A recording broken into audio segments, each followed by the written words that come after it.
السلام عليكم ورحمة الله وبركاته. اللهم صل وسلم وبارك على سيدنا محمد وعلى آله وأصحابه أجمعين. إن شاء الله النهاردة هعمل معاكم الفتة المصرية الأصلية على أصولها بطريقة جديدة وحلوة جدا. كل اللي هيجربها إن شاء الله هيعتمدها، وأوعدك لو جربتيها وعملتيها في عزومة هتشرفك جدا قدام ضيوفك. وبجد اللي ما جربش الفتة بالطريقة دي عمره ما أكل فتة قبل كده.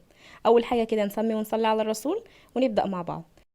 معايا كيلو ونص من اللحمه الكندوز، انا غسلاه بميه ومصفياه كويس جدا. تمام.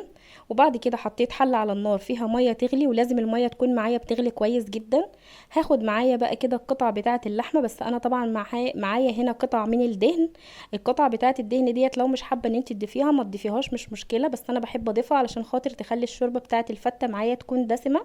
علشان خاطر انا بحب الشوربه بتاعه اللحمه تكون دسمه معايا. لو حضرتك مش حابه تضيفيها مفيش اي مشكله.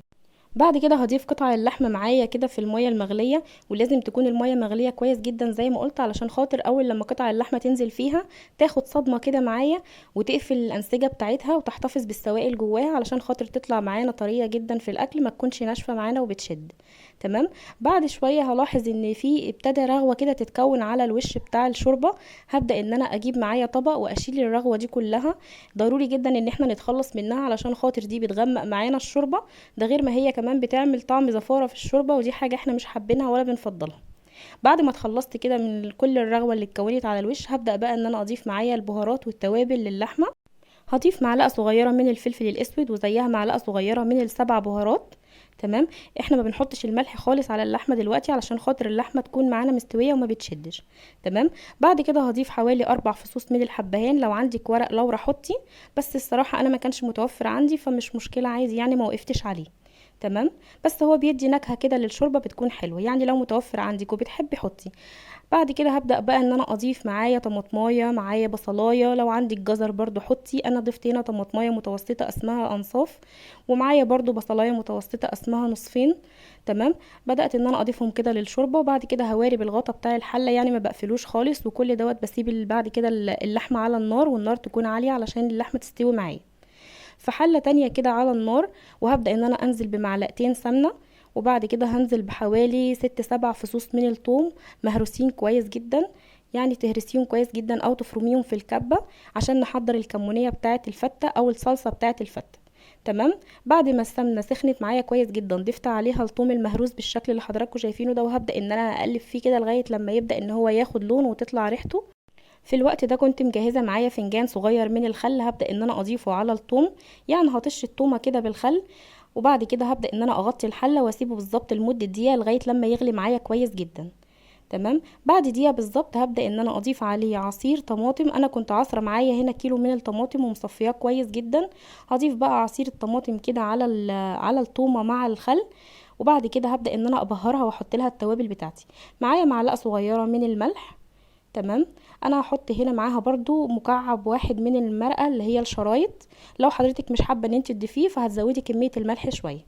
بعد كده هبدا ان انا اضيف نص معلقه صغيره من الفلفل الاسود، ومعايا معلقه صغيره من الكمون. تمام.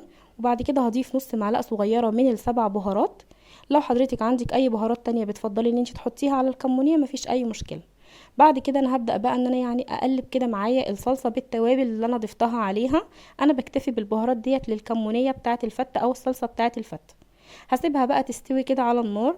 وبعد كده هبدأ ان انا اروح اجهز معايا بقى ايه الرز في حلة تانية. تمام. كل دوت يعني اللحمة معايا بتستوي على النار والكمونية بتستوي على النار، وبعد كده رحت اجهز معايا الرز. جبت حله وحطيت فيها معلقتين كبار من السمنه وزيهم معلقتين كبار من الزيت. ومعايا هنا كيلو من الرز. انا الرز هنا المستخدماه رز ابيض مصري. غسلاه ومصفياه كويس جدا، واول لما السمنه مع الزيت غليوا كويس جدا يعني يسخنوا كويس جدا، هبدا ان انا اضيف عليهم الرز زي ما حضراتكم شايفين واشوح فيه كده لمده دقيقه او دقيقتين مش اكتر من كده. وكنت مجهزه معايا ميه مغليه في الكتل او في البراد بتاع الشاي.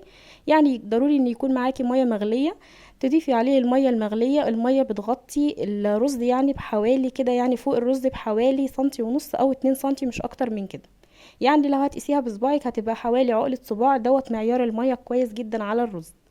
بعد ما غلي معايا بالشكل اللي حضراتكم شايفينه كده على النار، هبدأ ان انا اضيف عليه الملح. وهقلب برضو لغاية لما الملح يدوب معايا كويس جدا جوه الرز. وبعد كده بغطي عليه وبسيبه على نار عالية في البداية لغاية لما يتشرب، وبعد كده بهدي عليه النار واسيبه يستوي على نار هادية. في الوقت ده بقى كانت اللحمه استوت معايا كويس جدا، وقبل ما بطفي عليها ب10 دقايق بضيف لها المعيار المناسب بتاع الملح بتاعها. تمام. خدت معايا كده كام قطعه من اللحمه وطلعتهم من الشوربه على مصفى وصفيتهم كويس جدا. وبعد كده جبت معايا طاسه على نار متوسطه وحطيت فيها معلقتين كبار من السمنه، وبدات ان انا اضيف عليها القطع بتاعه اللحمه علشان خاطر تتحمر معايا. يعني قلت اعمل كده طبق لحمه محمر كده جنب طبق الشوربه، علشان خاطر في ناس بتحب اللحمه المحمره وفي ناس بتحب اللحمه اللي بشوربه. تمام. بعد كده هسيبها على نار متوسطة زي ما قلت على كل جنب لمدة دقيقتين، مش اكتر من كده، علشان خاطر ما تطلعش معايا ناشفة جدا. بعد ما بتاخد معايا لون زي ما حضراتكم شايفين كده، ببدأ ان انا اقلبها على الجنب التاني، تاخد لون برضو من الجنب التاني على كل جنب، يعني دقيقتين مش اكتر من كده. تمام. لو حضرتك مش حابة ان انتي تعملي لحمة محمرة خلاص، يعني دي بتبقى على حسب الرغبة. تمام. بس انا بحب بصراحة اعملها جنب الفتة المصري بتاعتنا اللي احنا متعودين عليها. بعد ما اخدت معايا لون كده على الجنب التاني زي ما قلت على كل جنب دقيقتين، هبدأ ان انا اطلعها معايا على طبق زي ما حضراتكم شايفين كده. تمام. طعمها بيبقى حلو جدا لما بتكوني محمراها في سمنة، غير لو انتي محمراها في زيت، ويا سلام بقى لو محمراها في سمنة بلدي، هيكون طعمها بقى احلى واحلى كمان، يعني هتكون اطعم بكتير من اللي متحمرة في السمنة النباتي. تمام.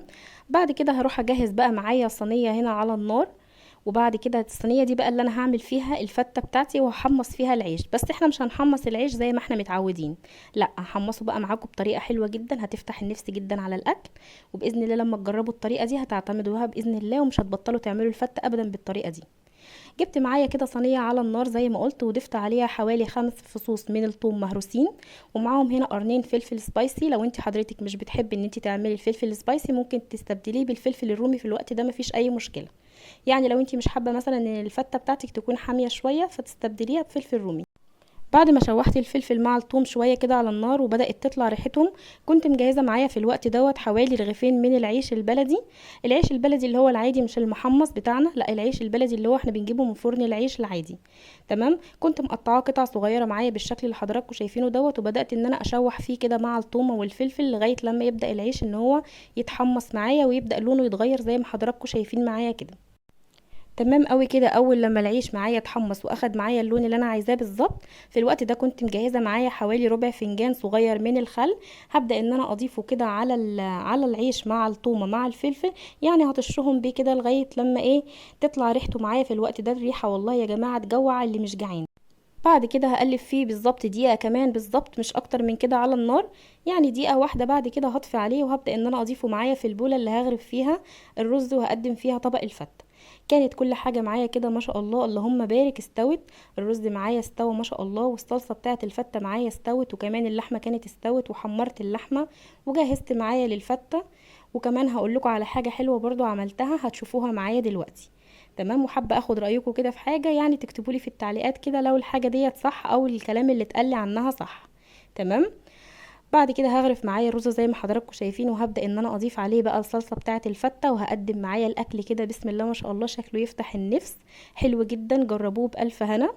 ان شاء الله باذن الله يعجبكم، وتكتبوا لي رايكم في الكومنتات. وما تنسوش برضو اللايك والشير عشان اكبر عدد من الناس يستفيد. الحاجة بقى اللي انا عايزة اتأكد منها كده لما وصلتني عنها معلومة، هي طبق الرقاق الجميل اللي قدام حضراتكم دوت. يعني احلى صينية رقاق هتجربوها، احلى كمان من اللي باللحمة المفرومة. الرقاق اللي معايا هنا دوت انا رقاق بجيبه وببله في الشوربة وبقدمه معايا بالشكل اللي حضراتكم شايفينه ده. انا في ناس قالت لي ان الطريقة ديت بيعملوها اخواتنا الصعايدة في الصعيد، يعني هم بيبلوا الرقاق في الشوربة كده وبياكلوه كده في العيد. بصراحة يا جماعة طعمه حلو جدا، اتمنى ان انتوا تجربوه. ويا ريت لو في حد من اللي بيتابعوني المتابعين بتوعي يعني صعيدي يكتب لي في الكومنتات ان كانت المعلومة دي صح ولا غلط. اشوفكم على خير في وصفات جاية كتير، واستنوني في فيديو جديد، والسلام عليكم ورحمة الله وبركاته. باي باي.